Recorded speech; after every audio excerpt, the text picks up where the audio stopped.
Hi everyone. So I wanted to do a video today on repeating patterns, and I'm sure that I have probably at least one or two out there.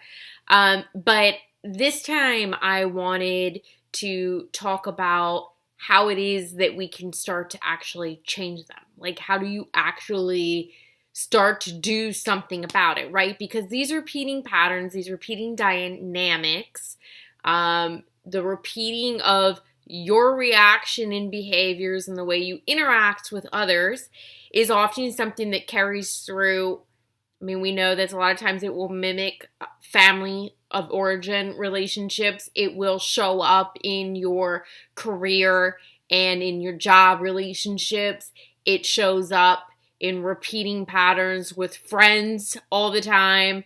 And then, of course, often, if nowhere else, it will show up in your romantic relationships, these repeating patterns. So, none of us are cookie cutter. And that's why, like, when you work with me in coaching, I have a loose framework, but I'm always willing to go off the rails. And there's certainly no prescribed method on how we each get to the places that we need to get to or that we're wanting to get to. Because every one of us has to come at everything differently. We process things differently. We grow and change and learn and heal all in our own time. So what's good for you is not good for someone else, right? So everything is individual. That being said, what I can tell you is that when I work with somebody in repeating patterns, what I believe to be true is that patterns, when you boil them down and you boil them down and you boil them down, the reason why somebody keeps doing something or the reason why something keeps showing up looking the same way is for two reasons.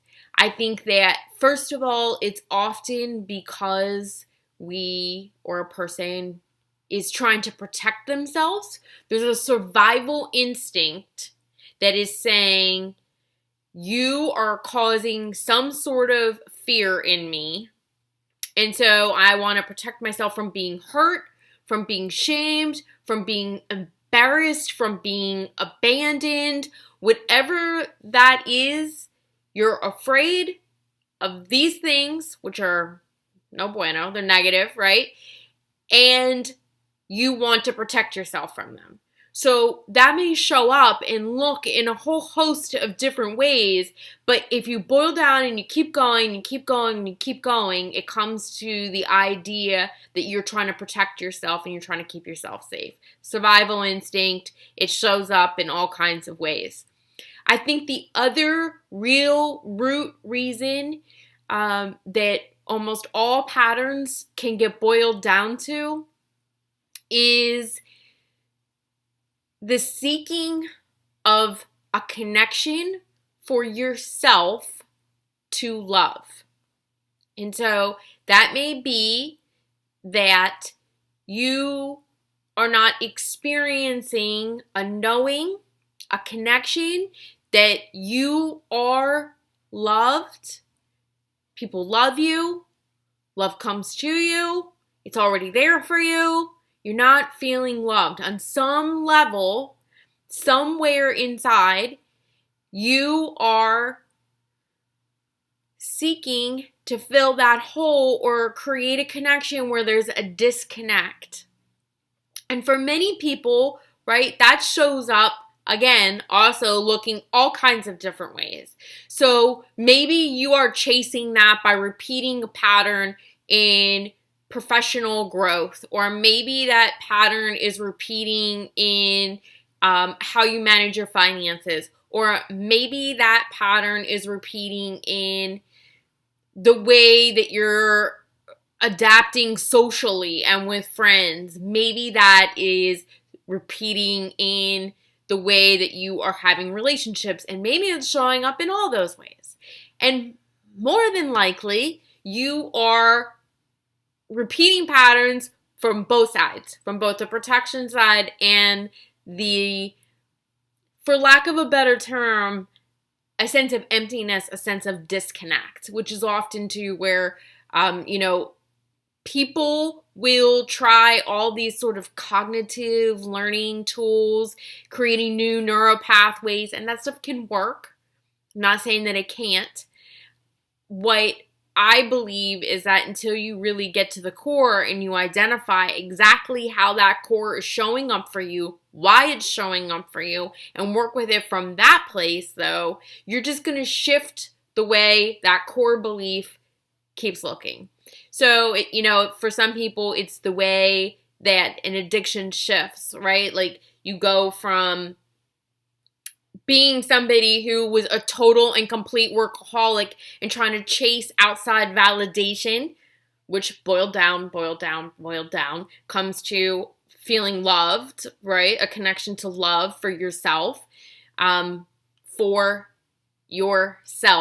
necessarily yourself. And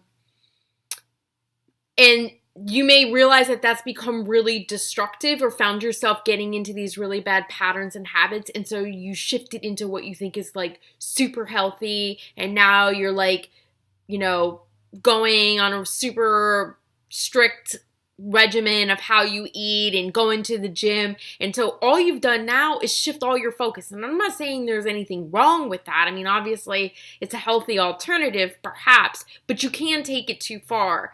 If you now are just seeking that mode of path in a way to reach that same worthiness, self-validation, ultimately meaning a connection to love that you can identify for you.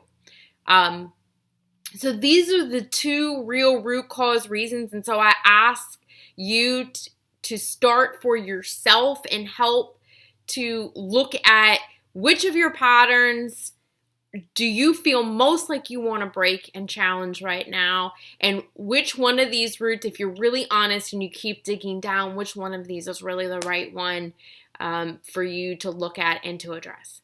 So that's my quick video for today. And if you want to reach out to me, if you want to DM me, have this conversation further, I'd love to hear from you. And you can reach me at direct message either on Facebook or on Instagram at Sierra Intuitively Knows. All right, everyone. Have a great week.